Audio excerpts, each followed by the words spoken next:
Hey everybody. This week's Parsha, Parsha Tazria Metzora, a double Parsha.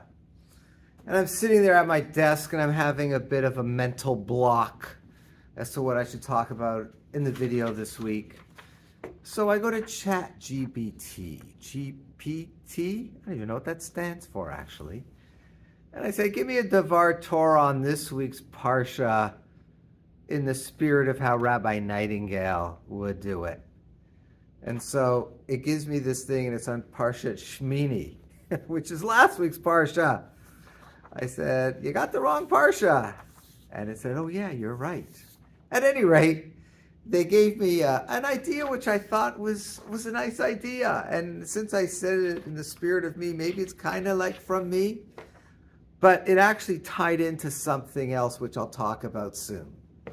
So in the Parsha, it talks about the Metzora. A Metzora, which is mistranslated as leprosy, is a disease that people would get for some sort of spiritual failing. It is mostly associated with Lashon Hara, speaking evil of another, speaking negatively about another person for no purpose. Okay, and things that happen to be true. Read the accompanying essay that comes with this video being sent out. I talk about that. But that's the thing that would happen. And as a result, the punishment of the Metzora, and we don't have this, it's miraculous. It was in biblical times. And the punishment was he or her was sent out of the camp, completely isolated from everybody else. And so the chat GPT comes up with, and then comes the part that feels harsh. The Metzora is sent outside the camp, isolated, alone. But look more closely. This isn't exile as rejection. It's exile as interruption. Nice idea. The Metzora is pulled out of the social flow, removed from the noise, the feedback loop, the constant reinforcement of identity. For the first time, they're forced to confront themselves, believe without any distractions. In that sense, it's almost the opposite of punishment. It's a kind of radical honesty imposed from the outside. We spend so much energy avoiding that kind of encounter. So it's a nice idea, nice take on it. It's that when this person is kind of like isolated, it's a time for reflection. It's a time to kind of like get away from all the distractions and just focus on what's important. And when I saw that, it reminded me of an article this week. Go to aish.com this week. There's an article about a young man, Yosh Markel. And as it says, Aish, they say he was a successful Amazon seller, an armed raid, and a mob murder he knew nothing about, how one South Florida father survived being wrongly accused. I watched this kind of as it happened, because even though I'm not super close with this young man, he happens to live right around the corner from me.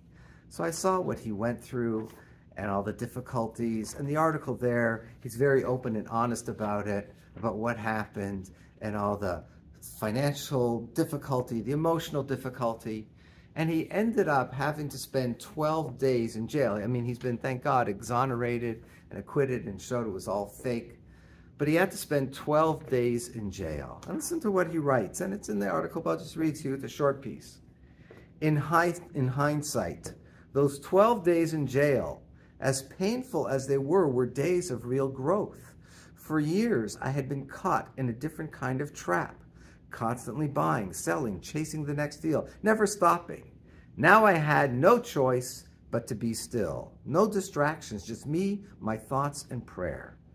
I prayed with an intensity I had never felt before and recited the entire book of Psalms every single day. Same thing, same idea.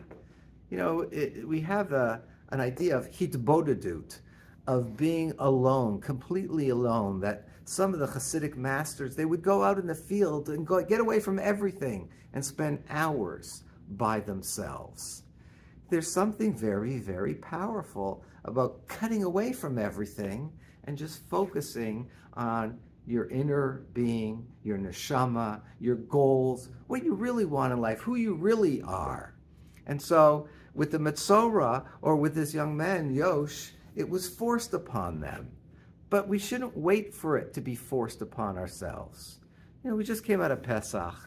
And Pesach, it's a lot of people. It's a lot of family, a lot of shul, a lot of being surrounded by people all the time. And it's like a relief afterwards on a certain level. It's like, okay, I need some alone time over here. I need to cut away a little bit. And so you should try and inculcate every day, rather than waiting for this to be like imposed upon from the outside. Try every day to have some of that alone time. It's good for your neshama. It's good for your sanity when we have that, when we do that. It's obviously a lot easier early in the morning before everyone wakes up and such, late at night, but to carve out some time for yourself on a regular basis, to have that hitbodedut, have that alone time. Like I said, that's great for your neshama, for your soul, and for your sanity. Have a good Shabbat.